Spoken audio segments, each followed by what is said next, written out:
This is Corner Vibes, and you're listening to Reggae Pon Top with Medina International. So, ladies and gentlemen, like I said before, we're going to have an interview with Miss Jojo Mack right now. So give us a second, we're going to get her on the line. Jojo, are you there? Yes, Milo Medina, how you doing? Oh, okay, we got Miss Jojo Mack live and direct on the line. How you doing today? I'm doing great. I can't complain. Just got back from the studio, trying to make another hit soon. Okay, mashing the works. That's what we trying to do around here. It's all about works. So work, Jojo. work. So Jojo, this is what we're gonna do here. My podcast is we straight to the point. We don't go mixing around and wasting time because we want the people to know about Miss Jojo Mack and what you're doing right now. So we're gonna get right into the questions. Is that okay with you? Yes, definitely. Okay. I'm game. All right. So Jojo, tell our listeners, who is Jojo Mack? I hate when they ask me that because who is Jojo Mack? Because Jojo Mack is so many people in one. But that's a long talk. But, just a reggae recording artist who I think pretty much established enough for quite a few people to know who I am. I've sang with Black Uhuru. I wrote a book called Secrets, Mixed Up Moods and Deadly Attitudes. But my main thing is my music, and that's what a lot of people know me through. Songs like Dread Out There and them things there, So, yeah. Okay. That's who Jojo Mack is. Okay. For the public, that is. Then I would have to tell you about the other personal Jojo Mack, but that's the one they want to know about. See it there. Okay, I understand. So Jojo, you said you work with Black Uhuru. Now, how did that come about? Well, actually, to be honest, I know Ducky for a long time, and then there was a little bit of liaison between me and Ducky after, we kind of missed out on each other for years. And as for, the liaison was Fitzroy Francis. Ducky Simpson had just lost the singer to she had just left the band, the female singer, and they were looking for one, and I had just gotten in touch with Ducky again after years, so it seemed like, it was all put together that way, by the higher powers, but Fitzroy Francis actually handled it down here, Okay. I mean, that had to be a great experience. You're talking about a band, Black Uhuru, with over 30, 40 years in the business and a Grammy award-winning reggae band or whatever. That experience for you, I know that definitely helped you out as far as performing and letting people know who you are. Oh, definitely, because I was very surprised that, because for years, a lot of people don't know who that singer is in Black Uhuru, what the name of that female is from time to time, since Puma. Everybody know who Puma was, which was one of the first. I don't know if she was the first, but she was that main one that was on the songs and stuff like that. So when I joined, it was like, at first people were like, Puma, we love you. And I'm like, no, Jojo. I have to tell them all the time, oh, no, this is not Puma, baby. This is Jojo Mack.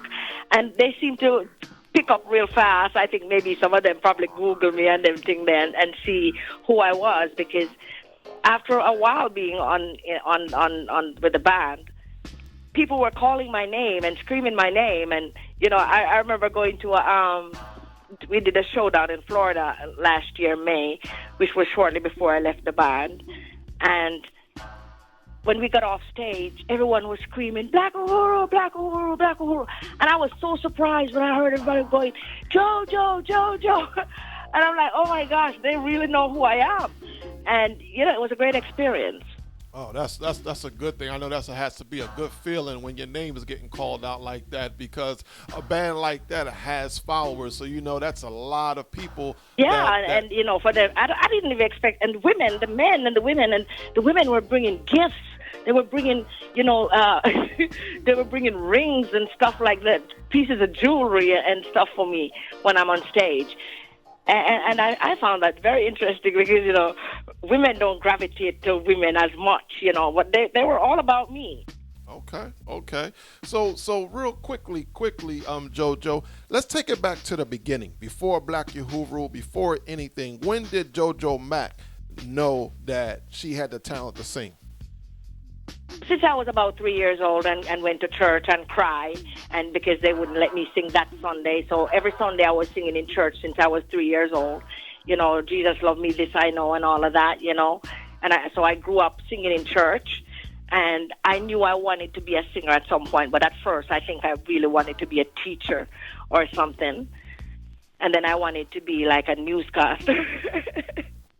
I wanted to be a lot of things, but the only thing that really stuck with me was the music. I kept going back to it all the time, like, this is where I need to be. I love it so much. You know what I mean? So I knew I wanted to be a singer years and years into my childhood. So, yeah, it's inevitable. Okay. So you mentioned that you wrote a book, and you have a book that is out right now. The name of that book again was? The name of the book is Secrets, Mixed Up Moods and Deadly Attitudes. Okay. Yeah, it's been out since July of last year. Okay. Yeah, and it's been doing very well, and I'm trying to put part 2 out this year, so I'm working hard on part 2 to get it out, to beat my own deadline. But, I'm hoping part 2 will come out. And I've been getting good reviews on it. People have been saying really good things about it. Some people are saying, I can't believe you're a first-time writer. So, I'm really proud of that. So with writing a book like that and putting something out to the masses like that, does your writing or have the writing of music, which that was something that you did first, writing music, did that help you through the book, or does the book help you write music, or is all intertangled together? Well, I think it all comes from being younger and the things that I gravitated to, because even when I was in school and when I was in high school, I was always the one to get, the big accolades for the essays and the compositions. I remember one of my teachers told me that I was the first student she had that used a dialogue in my essay. So I was inclined a long time ago, and about 10 years or more ago, well, many years before that, but about 10 years ago, I actually started writing Secrets, Mixed Up Moods and Deadly Attitudes, and it so happened that I just kept not going back to it and doing other things and getting caught up in life, and I guess I wasn't that serious about it at the time, but I knew I wanted to do it. And then there's this author that lives in Philadelphia, Andre Porter. Yes, I've heard of him. I know Andre. Right. He had me do some editing on one of his transcripts. He asked me to do some editing, and while I was editing his book, I realized, what, I'm here editing Andre's book. Why don't I finish mine? Okay. So that was when I decided to pick mine up and finish it. And I picked it up, and I was less than halfway through, and within 3 months I had it finished. Okay. Well, that's a great accomplishment. It's always good to wear more than one hat. And like you said previously, right, when we first started, many moods of JoJo, you wear a lot of hats. So that's exactly a good thing to fall back on. And we're talking about a 346-page book. I don't think I'm going to make part 2 that big. It's a lot of writing. I'm sure. So okay. So we're gonna move on now. So JoJo, the thing I was going to ask you. So I was introduced to you from a song that was a remake song that you did, and it's called Dread Out There. Right, Dread Out There. That? Yeah. Oh, I'm sorry. Let me do it proper. Dread Out There. All right. Yeah. So that was a Joy White song, correct? Exactly. Okay. Big tune for Joy White. Very, very good tune. And really, you did a very good job on that song. How did that song come about? Well, I've been working with a producer over in the UK, Pick Out Records, like Pick Out Dennis. Okay. And I guess he thought that I think he was, to be honest, I think he was probably gonna do that song as a duet with me and somebody named Hugh something, oh my God, I can't remember what the other, Hugh Brown. Okay, Hugh Brown, yes, the DJ. Yes, it was actually supposed to be a collab with me and Hugh Brown, and he sent me the beat, but he didn't send me Hugh Brown's voice on it or anything. And he said, go ahead and sing that song. It's going to be a collaboration between you and Hugh Brown. So I did it, with the thought that he's going to be on the song. But later on, he wasn't on it. It was just me. I don't know what happened with that, but yeah. So that's how that one came about. Well, that's the song when I said, oh man, I love this. I love the voice. I love the way you did that song. You complimented very well. It's always hard to do remakes sometimes because you're always in a mindset of or listening for that other person of the original. But this, yeah, because the first time I listened to it, I'm like, oh my God, why did he want me to do this? Listen to Joy's voice, how high it is. But and the beat was done, I think, in the same same key. Mm-hmm. Yes, in the same key. So I'm like, oh my God, she pitched really high on it, and I'm like, I realized she kind of had to, because with a song like that, the beat is so subtle in a way, and the depth of it, you kind of have to go high, or you stand the chance of going flat. Okay. Right? So I was like, okay, how can I get up there? Then I started singing it and realized I didn't need to do Joy. I just needed to do Jojo, you know what I mean? Yeah. Exactly. And then that's what the thing that caught me is that you did not do a remake in her vein. You did it your way. You made it your song, your version. Yeah, I kind of try to put my own stamp on it. Exactly, and that's what stuck out to me, and that's what made me get in contact with you. If you remember or not, that the dread out there. That I said, yeah, I definitely have to get in contact. And I also remember that you didn't ask me for a copy. You said you have to buy a copy. Yes. I did. I said I wanted to buy a copy. I wanted to know where I can get this song at. And it just so happens that all the live wires connect. And me being a sound man, right away, I said, Jojo, I need the dub plate of that. I need that for something, And I have to pick up Ali from Remington Sound, because he was also one of them that decided he had to buy it as well. Yes, yeah, and see, and that's my brother. Big up to Remington. You know what I mean? Yeah. Zach. What happened was Zach heard me playing on the radio. I heard that song, and he called me straight away. Milo, who is that? I said, that's Jojo White. He said, man, we got Jojo Mac. Excuse me, Jojo White. Lord, Jojo Mac. That's what I told you. See, you got me all mixed up now. But I said, that's Jojo Mac. He said, man. He said, yo, we got to get in contact with her. We got to do this and that. And I think he actually contacted you before I could. I can't remember how it went, but I know he contacted you. I know I contacted you. But either or, it all came together, and it was just a great thing because and then you commissioned the big dub plate, and so did he. Exactly. We had to. I think he got his before mine, before I could even put my order in. He jumped on it right away, and I said, I'm not mad at you, But I've done quite a few dubs for Dread out there, yeah. Yeah, that's a very big tune, and to got a lot of requests for that, and I have to brag a little bit because it sold 1,000 vinyl in one day in the UK. Wow. That's what I'm talking about. Production, movement. So that's a stamp of approval. That was a good song. It was a good remake, and look, there it is. Put you out there on the road. And have people knowing who Jojo Mac is. So right.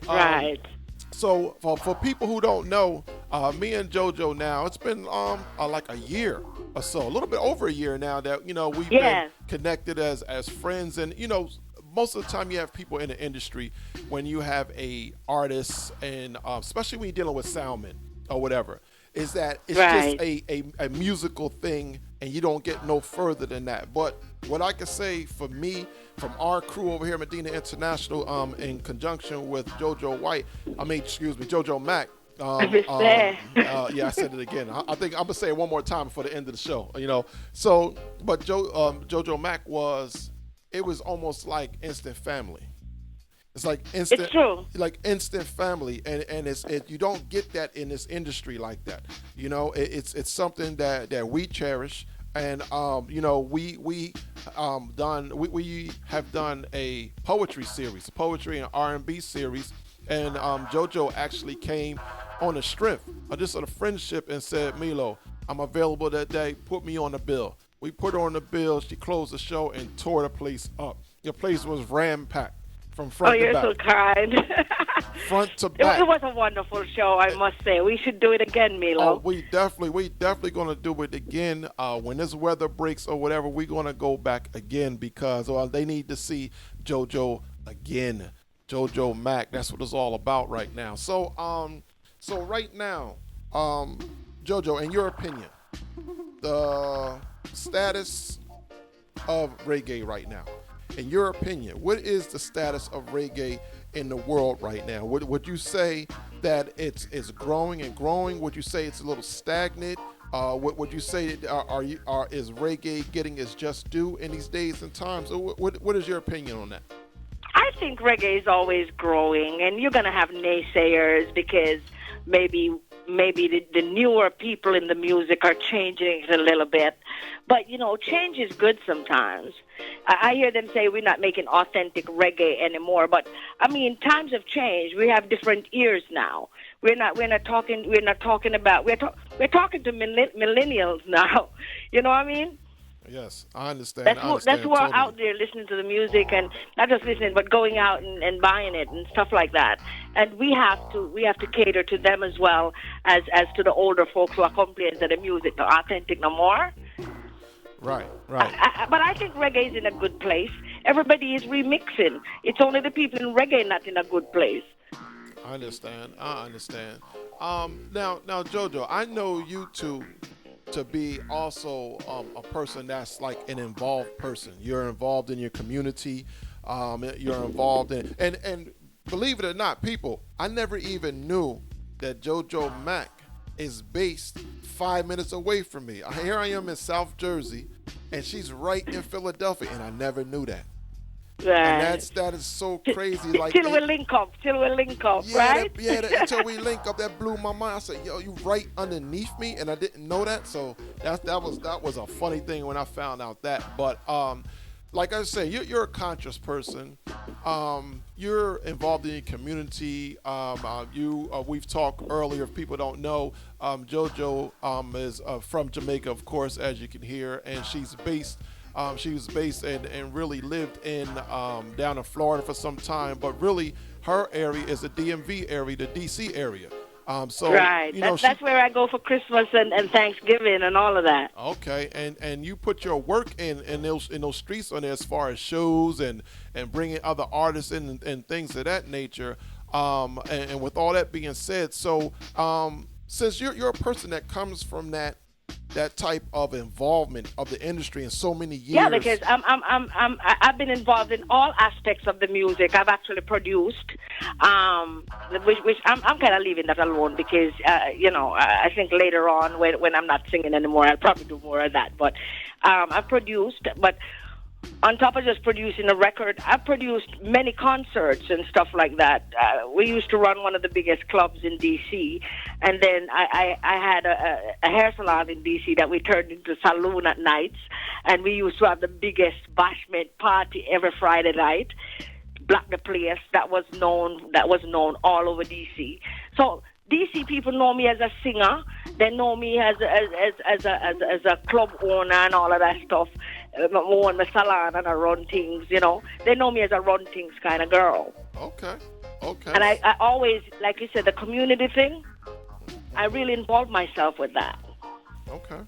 Yep. Like when I was in D.C., at night when we finish at the restaurant, we had a restaurant. And when we finish with the restaurant, all the food we have left, we take it downtown to feed the homeless. Oh, wow. That's great. That great. Was my thing. And also, there was a girls' home close to where my club was. And I realized the girls were hanging out all the time with all these boys and just getting into trouble. And there were like 6 of them that I just kind of took under my wings, kind of adopted them in a sense and pay for their school trips and stuff like that and give them filing work and stuff to do to keep them off the streets. So I like to do my part. That's a great thing. With all the things that you've done here locally in the States and things, have you been able to do anything for your homeland in Jamaica? Well, that's amazing because I've always said that I wanted to go to my community where I'm from, up in Calitz, Clarendon. I wanted to go back to my little community. They call that little area Comsey. Yeah, I always said I wanted to go back there and open a clinic. But my family right now kind of shifted the thing, and the family in general together is opening a basic school and community center over there. So I'm counting myself in on that one because I'll be very involved. Okay. Well, that's a good thing. I mean, the whole thing is, when we get some fortunes in this business, it's always good to give back to your community because, to me, I feel like that is more blessings that's going to come on to you. So, we definitely, on the outside looking out, we definitely appreciate what you have done for your communities that you have lived in and things of that nature, and we definitely want to say big up to you for that. Thank you. So we're gonna move forward. So Jojo, right now, what is Jojo Mac working on right now? What's going on? Too much. I'm working on so much right now. I'm I'm working on albums. And something is coming out. One of them coming out this year for sure, for 2017. Like I said, I'm trying to drop the book for 2017 as well. And just putting myself, getting my band together, my backing band as well. I'm in the process of doing that. To solidify my thing so that I don't have to run around and try to figure out what I want to do. I have a band now because a lot of times I try to get gigs. They say, "Oh, we would take you if you had your own band." Okay. Because we can, this track show thing ain't working, and I don't love the track. I don't like the track show. I like working out with a band. That's where I'm boss right there. Right. You're a performer. Yeah. You're a performer. You really can't improvise as much on tracks as you can with a band. Exactly. The vibes carry you different places. But the only thing you can do with tracks is a pull up. You know what I mean? It's not like a band. A band pull up is a way better pull up and come again than a track. We know that. Anybody exactly. But the promoters, I'm going to let them know and send on the show them because they figure said, we can maybe an artist like me can boss up the stage because they have not seen enough of us, so they have to get the big name artists, and I understand that, but they need to let us show what we can do because trust me, I get on a stage and I'm going to kill it. There is no doubt about it, and they need to see that. Well, I mean, your nickname is the Bad Girl Singer. Duh. The Bad Singer Girl. See, it is. Bad Singer Girl. So you can't have a name like that and be weak in the performance. You see what I'm saying? Yeah, that can't happen. That can't happen. So and Claxton Dad already told me that Jojo Mac is a strong name in itself. So, we can't weak out from the thing. You know what I'm saying? Pretty much. You are exactly right. You're exactly right on that. So Jojo, let me say this to you right now. So I know you have a few songs out on a road right now. Well, you have many songs out, but you have some current stuff right now. I think you have something on Sweet Like Sugar album, a tribute to Sugar Minor. You want to talk about that? Right. This project with Trevor Elliott, musical ambassador. Okay. It's called Sweet Like Sugar. It's a compilation of songs that was done by Sugar, his hit songs mainly. And there are various artists doing Sugar songs. So I get to do a good thing going. Okay. I kind of push myself in on that project as well. Force myself in. Okay. Well, you because gotta do what you gotta I didn't know Mr. Elliott. I didn't know Mr. Elliott at all. Mm-hmm. And I don't know if he knew me, but I didn't know him. And, I was doing the news because, as you know, I do the headline news and the reggae, what you call it, the current events. Come on, help me. Entertainment news. Yeah, the entertainment news and current events and right. everything. Yes, so I was doing the news and I was reading this thing about him and I'm like, oh my God, I want to be on that. Okay. So as soon as I finish, I call him. And then, I guess I was so forceful. He said, I can't deny you. Okay. Well, good. That's a good thing. And you have another single out as well that just came out too. What is that one called? That's also from musical ambassador Trevor Elliott. That one is called Pretender. Okay. It's on. I don't know the real name of the beat, but it's that beat that has what Sugar Minot's Mr. DC song. Oh, okay. Okay. Yeah. DC. Yeah. Okay. So that's out already, and the Sweet Like Sugar album came out yesterday. Okay. Wow. Well, look at that. Perfect and trust timing. me, it's sweet like sugar. Seriously, it is sweet like sugar. People need to go buy that album to hear the variety of voices on it, the different takes we have on Sugar's song.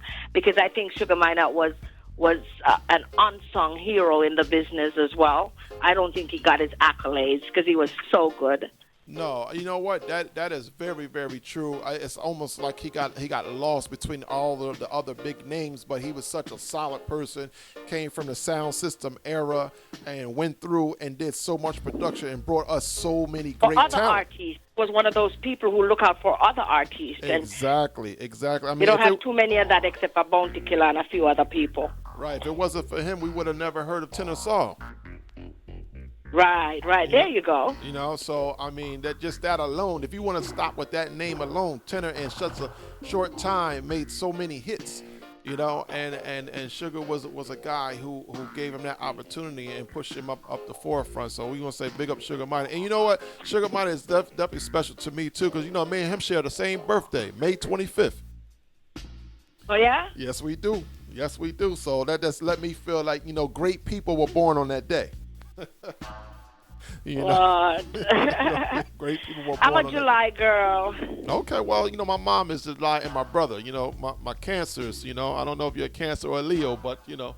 I'm a Cancer. Okay, well, then that's why, and that's why we get along, Jojo. That's just why we get along. Family, you know, that's what it's all about. So Jojo, we're going to wind this down now. So, you know, I can't wind this down without you giving any type of context. You have any context? Anybody who want to do 45 work with your singles, album work, you know, a script or anything that you are into, can you give the listeners like a contact, how to contact you?